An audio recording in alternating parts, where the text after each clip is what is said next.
Hello there. I'm writing this all down to try and warn international students about the dangers of studying abroad. And no, this is not some information piece about how you shouldn't keep too much money on you or not take ride from strangers. This is a warning of accepting deals that look too good to be true, and the consequences that can come with it. Now, I don't mean to frighten any future or current international students. I just believe it is important to be aware so that nothing like what happened to me that year abroad will ever happen to anyone again. It was 10 years ago, in my second year of university. I had managed to pull off exceptional grades and was given a once-in-a-lifetime opportunity to be part of an international study program that was stationed in Geneva, Switzerland. To say the least, I was excited. Before my brain could catch up with itself, I was already packing my trunk and saying goodbyes. The travel and schooling arrangements had all been made, but the program called for one job on my part. I had to find a place to stay. It was supposed to be part of the living abroad experience, to be able to find and choose where you wanted to live so long as you could afford it. My family was a run-of-the-mill middle-class family, so this is where my friend Matt comes in. Matt and I had been friends since the first day of university, and we were both taking most of the same classes. We'd also been invited to Switzerland, and was in the same financial boat as I was. Realizing we had to find somewhere to stay, it only made sense that we roomed together wherever we decided on, so we could get a nicer place and just split rent. This is when we came across the apartment. It was just a 15-minute tram ride from the main train station in Geneva, and had more than enough space for the two of us. Interestingly enough, the price of rent was the same as many smaller apartments in the area, but we figured since it was listed as an old building, we should maybe just have some small old building issues to deal with, and thus the lower rent. Matt and I decided this would be our home for the next year, and with that, we signed the contract. It wasn't too long until we were both on an 8-hour flight to Switzerland. The plane was cramped and the food wasn't great, so I was relieved when the plane finally touched down in Geneva. I remember the hot summer weather hitting me like a brick wall when we exited the airport. Matt and I grabbed a cab through the city center and onto the area our apartment was in. The driver was a bit lost for a while, but we managed to get our point across in our broken French to tell him where to go. We found the apartment building among a line of residences, this particular one looking more dated than most of the others in the row. This made me believe that the old building issues I had been thinking about were now coming to life.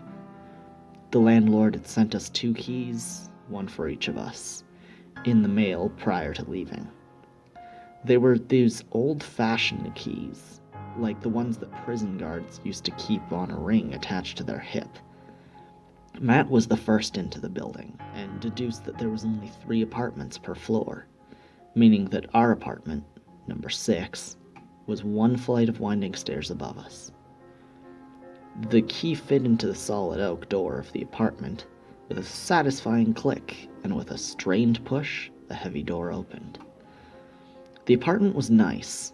There was 1 bathroom, 1 large bedroom for us to share, a full kitchen near the front of the space. It was surprisingly big. Bigger than Matt and I had been expecting, but for the price we were renting for, couldn't have been better. The bedroom had a bunk bed for us to rest our heads in.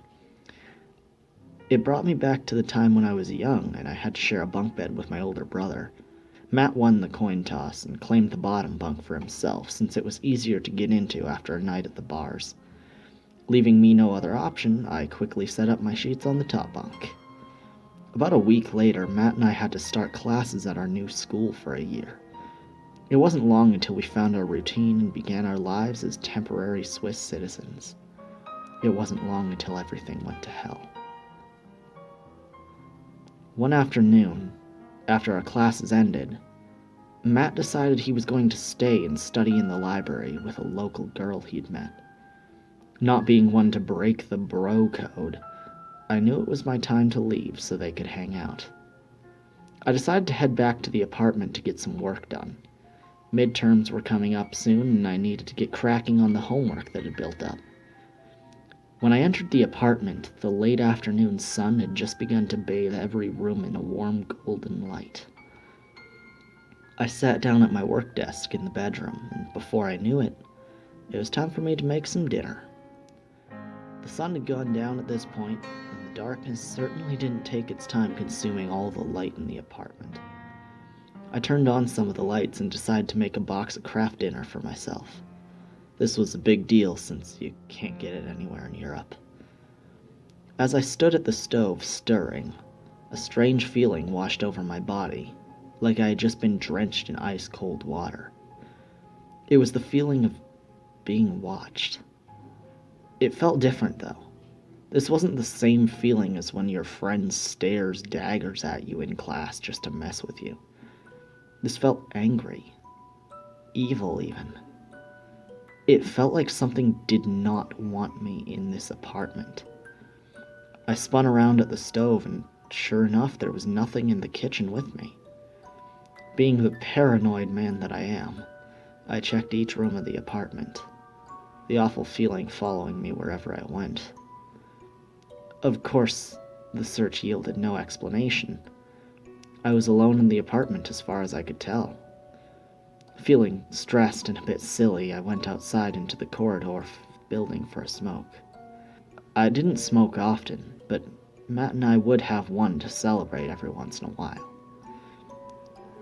Matt came home not more than 15 minutes later to me listening to music in the outside corridor. He asked why I was out there, and I just made up a story of needing fresh air, and open hallways seemed like the perfect spot. I followed Matt in once he opened the door, and oddly enough, the awful feeling was gone. Matt could smell the KD I'd cooked and was visibly jealous. That's when I remembered I hadn't eaten it because I was busy with my apartment investigation. A quick zap in the microwave fixed the KD, and we both chowed down. I casually asked Matt if he'd been enjoying the apartment, to which he responded with an enthusiastic yes. I then asked him if he had experienced anything strange while in the apartment, to which he responded with a thoughtful no. So he hadn't felt anything like I had tonight. Maybe I was just tired from school and freaked myself out. On the other hand, though, the experience had genuinely frightened me. I knew what I felt was real. Over the next couple of weeks, the feeling came back, more than once. I figured out the only times that I would feel the gaze of something that wanted to hurt me was when I was in the apartment alone. Once Matt was in the place with me, and the feeling would shoot and vanish. I had stayed late at school one Friday night to study. I'd been trying to avoid being in the apartment unless necessary as much as possible, when I received a phone call. Matt called and asked when I'd be home. When I asked why, he responded saying he was just curious. I told him I'd be home as fast as possible. Matt must have felt it. When I arrived at the apartment, Matt asked me to step outside for a smoke. While we were out there having our smoke, he brought up our conversation from before. I think I know why you asked me if anything strange had happened to me. I felt this evil presence following me throughout the apartment. Freaked me out, man, he shakily said while taking a drag of his cigarette. My blood ran cold. So he had felt what I'd felt. What could be the source of this? Ghosts? I was never much of a believer, but Matt was shaken up. We decided not to leave each other alone in the apartment for as long as it takes to figure this all out. During the next week, things got worse. Now the malefic gaze would be on us, even if we were just in different rooms of the apartment. Just entering the place would send feelings of dread throughout my body. One night, as I passed the full-length mirror just outside our bedroom, something moved out of the peripheral vision. It looked like a gaunt, black shape slinking into the reflection of the family room. But when I did a double take, the figure was gone. I was starting to think the apartment was making me loony. Things kept up like this for a couple of months. Matt and I were frightened of what was happening in our home away from home, yet we were determined to stay as the rent was low and the apartment itself was quite nice. I also had made a discovery in the meantime. The presence was especially strong in the walk-in closet that was attached to Matt and I's bedroom. Matt even swore he heard a quiet growling within the closet. We shrugged that off, however, because the building was so old it probably had a rational explanation, such as old pipes.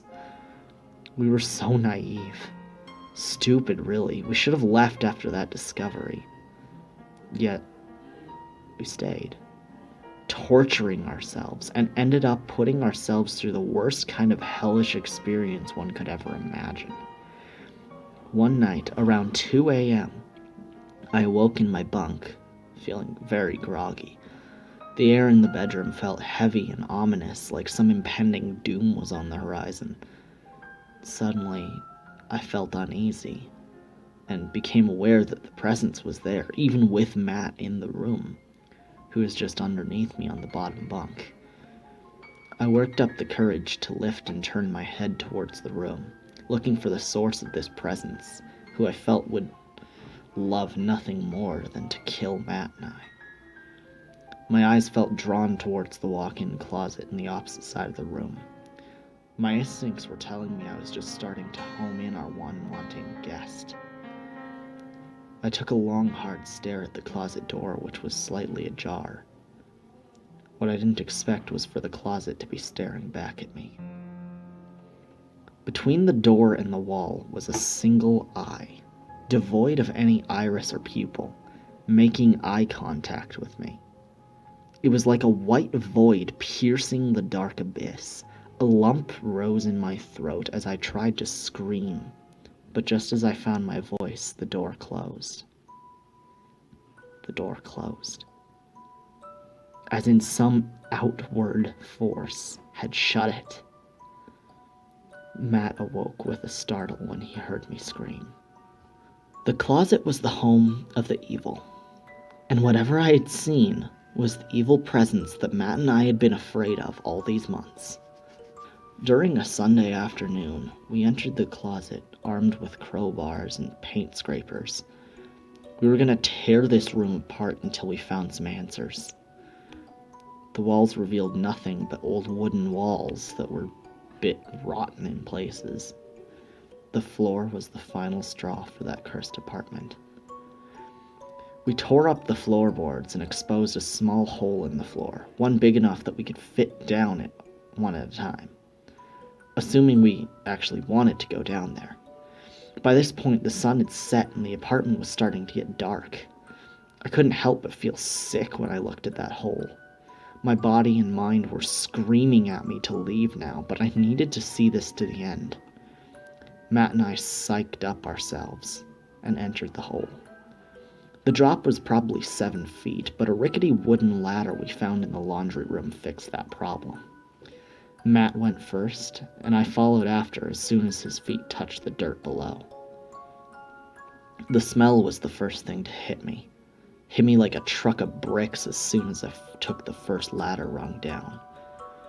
I knew what rotten flesh smelled like, and this was intense even for that horrible of a scent. It was nothing short of a miracle that it never penetrated the apartment. Matt was already retching on the floor as I managed to bring my shirt over my nose. The hole turned out to be a small room. We needed a source of light to properly see our surroundings, and thankfully Matt had brought a flashlight. After turning it on, we could finally see what we were dealing with. Truth be told, I didn't want to know what we were dealing with. The flashing flickered to life.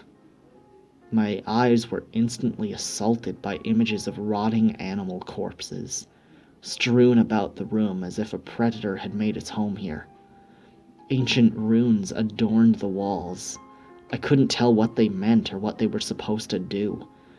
In the center of the room, however, was an etched pentagram on the floor. I knew enough about the occult because of the supernatural research I'd been doing on the side for the past few months to know this was a demonic symbol. As Matt approached the middle of the room, I got the feeling that something was very, very wrong. We were never supposed to see this. The evil presence here was so strong, it felt like a physical being inside the room. I told Matt we were leaving this room now, and we started to ascend the ladder. I knew why something felt so wrong. Even more wrong than the disturbing scene we discovered beneath our apartment. Our apartment's on the second floor. Matt and I reached the top of the hole and opened the closet door into our bedroom. That's where it was waiting for us. The creature I had seen in the mirror, the one staring at me from the closet, the thing that was scaring Matt and I with its presence for months, was now right in the middle of our room. It stood about 6 feet tall. Its gaunt black body had arms of the same length that twisted into menacing claws. Its shapeless face had 2 unblinking white eyes that seemed to stare daggers into your very soul. The demon had 2 slits instead of a nose, and below it there was a massive mouth, filled with razor-sharp teeth and contorted into a hideous smile. We were both frozen in fear. I felt tears well up in my eyes as I heard Matt whimper a single helpless word. Fuck. We slowly backed toward the door, and the creature got down on all fours and began to move with immense speed. Its joints cracked sickeningly as it moved. Matt and I took this as a cue to get the lead out, and we bolted out of the bedroom door, slamming it behind us. I could hear the thing slashing at the wood as we both clambered out of the apartment. I locked the heavy oak door at the entrance to keep it trapped inside. As I threw the key off the edge of the building, I could hear its raspy breathing from inside the apartment, followed by a quiet cackle as it slinked back into the confines of its cage. As we waited for a cab to pick us up outside, I took one last look at our apartment. Sure enough, the creature was sitting in the window, staring down at us with its disgusting smile. Matt and I got in the cab and never looked back. We got a moving crew to collect our things for us. There was no way we were going back in that place. Of course, they never found the hole in the closet. The only thing that was out of the ordinary was our bedroom door. One worker said it was as if one of us had taken a scythe to it. We moved to a house that was up for rent across town. I did my research on the place before moving there. All was fine for the rest of the year, and Matt and I completed our year abroad. We're still good friends to this day, except we made a pact to never talk about what we saw that day. Even thinking about it now could give me nightmares. I had half a mind to go back and torch the place after. I never do, though, because getting near that place itself is asking for trouble. I can't imagine that any poor bastard that moved in after us made it any longer than we did. Whatever was in that apartment was pure evil, summoned from God knows who or what. I believe it's my duty to tell people who plan to study abroad to do their research. If something feels like it's too good to be true, it probably is. If something feels off with your new home, it's probably not just your imagination. There are evil things in this world. Things that want to frighten, maim, or kill any mortal within their grasp.